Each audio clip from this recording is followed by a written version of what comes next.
আজকে আমরা চতুর্থ শ্রেণীর বাংলাদেশে বিশ্ব পরিচয় বইয়ের প্রথম অধ্যায়ের যে কাজগুলো রয়েছে সেই কাজগুলো সবগুলো সমাধান করার চেষ্টা করব। গত ক্লাসে আমরা 3 পৃষ্ঠা পর্যন্ত যে কাজগুলো ছিল সেই কাজগুলো আমরা সমাধান করেছি। আজকে আমরা 4 পৃষ্ঠা থেকে শুরু করে এই অধ্যায়ের সব কাজ আমরা শেষ করব।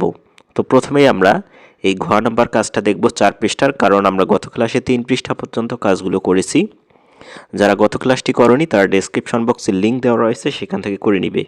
তো আজকে আমরা মূলত ঘ থেকে শুরু করব, তারপর আমরা সবগুলো শেষ করে দেবো। তো ঘ নম্বরে দেখি কি বলা হয়েছে।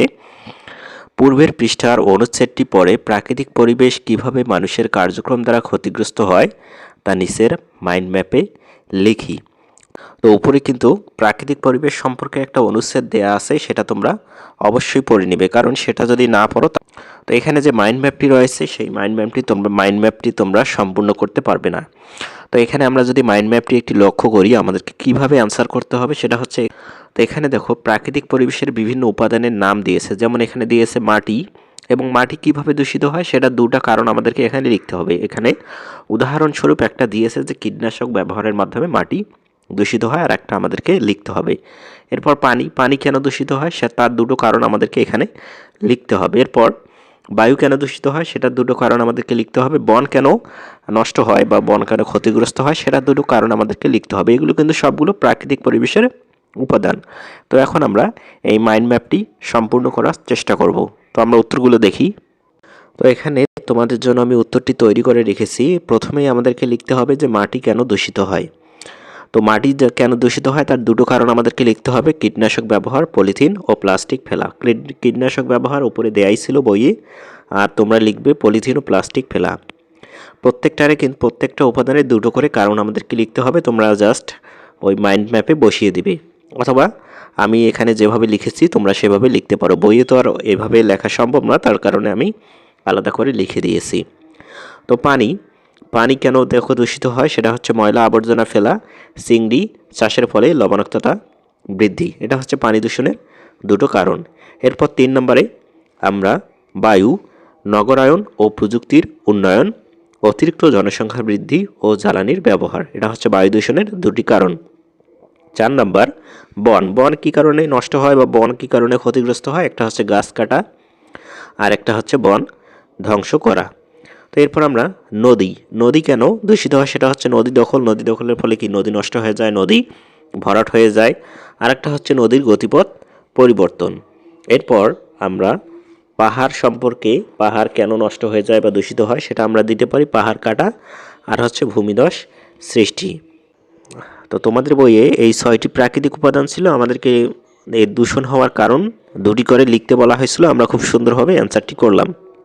তো মাইন্ড ম্যাপটি আমরা সম্পূর্ণ করলাম। এখন আমরা দেখব যে আমাদের পরবর্তী আর কোন কাজটি করতে হবে। এখানে আমরা দেখতে পাচ্ছি, আমরা পরবর্তী পৃষ্ঠায় দেখতে পাচ্ছি এখানে আমাদেরকে কতগুলো ছবি দিয়েছে, এবং এখানে আমাদেরকে বলা হয়েছে যে উপরের ছবিগুলো পর্যবেক্ষণ করে নিচের ছকটি পূরণ করে। অর্থাৎ উপরে আমরা দেখতে পাচ্ছি যে 4টি ছবি দিয়েছে। উপরে আমরা 4টি ছবি দিয়েছে। আমরা প্রথম ছবিতে দেখতে পাচ্ছি যে অনেক ধোঁয়া উঠতেছে, গাড়ির ধোঁয়া বা বিভিন্ন ধরনের ধোঁয়া। দ্বিতীয় ছবিতে আমরা কি দেখতে পাচ্ছি যে দুটো মেয়ে কি কান চেপে ধরেছে, তার মানে কি শব্দ দূষণ হচ্ছে। এবং 3 নম্বর ছবিতে আমরা দেখতে পাচ্ছি কি, 3 নম্বর ছবিতে আমরা দেখতে পাচ্ছি যে বিভিন্ন ধরনের ময়লা আবর্জনা এগুলো ফেলা হয়েছে। এবং পরবর্তী ছবিতে আমরা কি দেখতে পাচ্ছি, কলকারখানার ধোঁয়া বা তারপরে কি নদী ভরাট করা হচ্ছে, এরকম আমরা কিছু একটা দেখতে পাচ্ছি। তো এখানে আমাদেরকে বলা হয়েছে যে উপরের ছবিগুলো পর্যবেক্ষণ করে নিচের ছকটি পূরণ করি। তো এখানে মূলত আমাদেরকে ছবি একে কী দূষিত হচ্ছে সেটা লিখতে হবে, এবং কীভাবে দূষিত হচ্ছে সেটা লিখতে হবে। তো খুব সহজেই কিন্তু আমরা এই ছবিগুলো দেখে এটার অ্যান্সার করতে পারি। কীভাবে দূষিত হচ্ছে সেটা লিখবো এবং কী দূষিত হচ্ছে সেটা লিখবো। তো এটার উত্তর আমরা করার চেষ্টা করি। তো দেখো 1 নম্বরের ছবিতে মূলত বায়ু দূষিত হচ্ছে, এবং কিভাবে দূষিত হচ্ছে এটা লিখতে পারি আমরা যানবাহন ও কলকারখানার কালো ধোঁয়ার মাধ্যমে। এখানে কালোটা মিসিং হয়েছে, তোমরা কালো এটা লিখবে, কালো কলকারখানার কালো ধোঁয়ার মাধ্যমে। এরপর 2 নম্বর ছবিতে কী রয়েছে, শব্দ দূষণ হচ্ছে। 2 নম্বর ছবিতে শব্দ দূষণ হচ্ছে উচ্চস্বরে গাড়ির হর্ন বাজানো এবং মাইকে শব্দের মাধ্যমে। এটা হচ্ছে 2 নম্বর ছবি। আর 3 নম্বর ছবিতে আমরা দেখলাম যে বিভিন্ন ধরনের জিনিসপত্র মাটিতে ফেলা হয়েছে, এজন্য কি হচ্ছে, মাটি দূষিত হয়েছে। এবং কেন দূষিত হয়েছে? যেখানে সেখানে ময়লা আবর্জনা ও প্লাস্টিক ফেলার মাধ্যমে এই মাটি দূষিত হয়েছে। এরপর 4 নম্বর ছবিতে আমরা দেখেছি যে পানির মাধ্যমে নদী ভরাট করা হচ্ছে বিভিন্ন ধরনের ময়লা আবর্জনা, এছাড়াও যে কলকারখানার যে বর্জ্যগুলো রয়েছে সেগুলো ফেলা হয়েছে। তো 4 নম্বর ছবিতে কি দূষিত হয়েছে? পানি দূষিত হয়েছে। আমরা লিখতে পারি কলকারখানার বর্জ্য সরাসরি জলাশয়ের ফেলার মাধ্যমে কি দূষিত হয়েছে? পানি দূষিত হয়েছে। তো এই কাজটিও আমরা সম্পূর্ণ করলাম। এখন আমরা পরবর্তী কাজটি দেখি। তো আমরা ক নাম্বার কাজটি শেষ করলাম। এখন আমরা যদি পরবর্তী পৃষ্ঠায় আমরা দেখব যে আমাদেরকে আরও একটি কাজ দিয়েছে। তো আমার ক্লাসটি তোমরা বুঝতে পারতেছো কিনা সেটা কমেন্ট করে জানিয়ে দাও। তোমাদের প্রত্যেকটি বইয়ের সমাধান আমার এই চ্যানেলে পেয়ে যাবে। তার জন্য অবশ্যই চ্যানেলটি সাবস্ক্রাইব করে রাখবে আর তোমাদের ফেসবুক গ্রুপে জয়েন হতে ভুলবে না। ক্লাসটি সম্পর্কে তোমাদের মতামত অবশ্যই কমেন্টে জানিয়ে দিবে। ভালো লাগতেছে নাকি খারাপ লাগতেছে সেটা আমাকে কমেন্ট করে জানাও। তো খ নম্বরে আমরা দেখতে পাচ্ছি আমার দেখা আশেপাশের পরিবেশ কি কি উপাদান দূষিত হচ্ছে ও কেন হচ্ছে নিচের ছকে লিখি। তো আমরা আমাদের দেখা যে আশেপাশের প্রাকৃতিক উপাদানগুলো রয়েছে আমাদের বাড়ির পাশে, যেমন বায়ু দূষিত হচ্ছে, মাটি দূষিত হচ্ছে, পানি দূষিত হচ্ছে, এগুলো যেসব উপাদান দূষিত হচ্ছে আমরা দেখতে পাবো সেগুলো এখানে লিখব এবং কেন দূষিত হচ্ছে সেটা এখানে লিখব। অর্থাৎ উপরের মতোই কিন্তু আমরা উপরের ছকে আমরা যেভাবে করেছি ঠিক সেভাবেই করলে হবে। তো খ নম্বর অ্যান্সারটা আমরা দেখার চেষ্টা করি।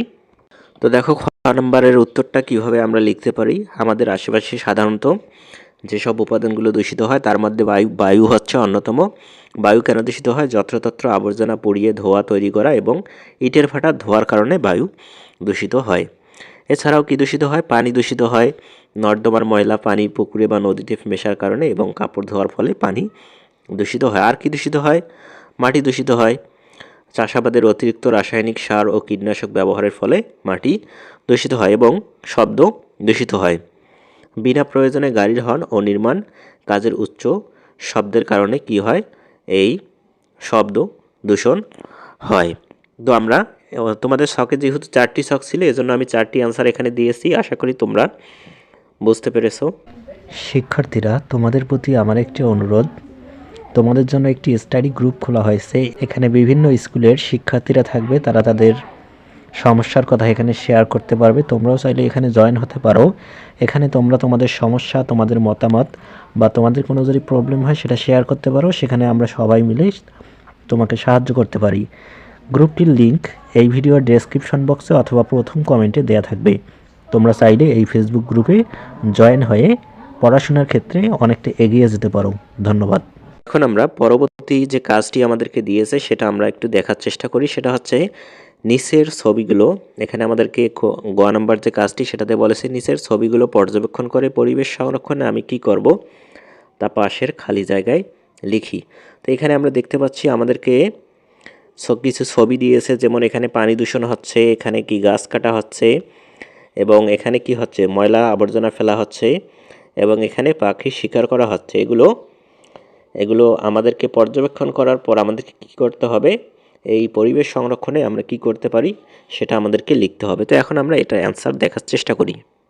তো আমি এই উত্তরটি খুব সুন্দরভাবে তোমাদের জন্য তৈরি করে দিয়েছি। দেখো প্রথমে আমরা কি দেখতে পাচ্ছি যে নদীতে বিভিন্ন ধরনের জিনিসপত্র ফেলে নদী ভরাট করা হচ্ছে। তো এটা থেকে উতরানোর জন্য আমাদেরকে কী করতে হবে বা আমি কি করতে পারি সেটা হচ্ছে আমি নদী, খাল ও পুকুরে কোনো ময়লা ফেলবো না, অন্যদেরও পানিতে ময়লা ফেলতে নিষেধ করব, পানির দূষণ রোধ করে সুস্থ পরিবেশ বজায় রাখবো। এটা হচ্ছে আমাদের করণীয় বা আমার করণীয়। যেহেতু এখানে আমার দিয়েছে সেজন্য আমরা কি লিখেছি? আমি শব্দটি ব্যবহার করেছি। তো এরপর আমরা দেখতে পাচ্ছি যে নির্বিচারে গাছ কাটা হচ্ছে।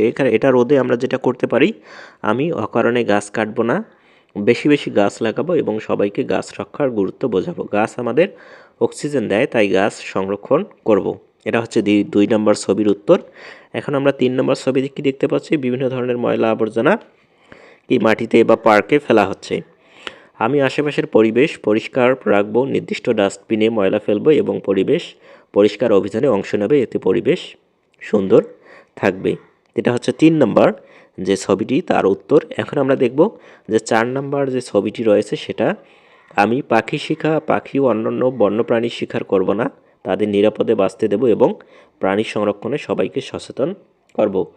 তো আমরা গ নম্বর কাজটিও সম্পূর্ণ করলাম। এখন আমাদেরকে খ নম্বরে একটি কাজ দিয়েছে, সেটা হচ্ছে বিদ্যালয়ে পরিবেশ সংরক্ষণে সারা বছরের জন্য একটি পরিকল্পনা তৈরি করে। এটা মূলত তোমাদের যে স্কুলের সহপাঠীরা রয়েছে, তোমাদের স্কুলের শিক্ষক রয়েছে, তাদের সাথে নিয়ে এই বিষয়টি তোমাদেরকে করতে হবে যে সারা বছর পরিবেশ সংরক্ষণের একটা পরিকল্পনা তৈরি করতে হবে। কখন করব, কারা কাজটি করবে, সহায়তা কে করবে, এগুলো মূলত তোমাদের শ্রেণীকক্ষের সহপাঠীরা মিলে করবে। কখন তোমাদের শ্রেণীকক্ষ কখন বৃক্ষরোপণ কর্মসূচি করবে, বাগান কখন করবে, এগুলো তোমাদেরকে নিজেদের ঠিক করে পরিবেশ সংরক্ষণে ভূমিকা রাখতে হবে। তো আমরা আজকে চতুর্থ শ্রেণীর বাংলাদেশ ও বিশ্ব পরিচয় বইয়ের অধ্যায়ের ভিতরে 4 থেকে 7 পৃষ্ঠার যে কাজগুলো রয়েছিল সেগুলো আমরা করলাম। খুব সুন্দরভাবে তোমরা বুঝতে পেরেছো কিনা সেটা কমেন্ট করে জানিয়ে দাও। আর পরবর্তী ক্লাসে আমরা অনুশীলনের উত্তরগুলো নিয়ে আলোচনা করব, যার ক্লাসও আমার এই চ্যানেলে পেয়ে যাবে। তোমরা এই চ্যানেলে প্রবেশ করে ক্লাসটি করে নিবে। আজকের ক্লাসটি কেমন লাগলো সেটা কমেন্ট করে জানিয়ে দাও। ধন্যবাদ।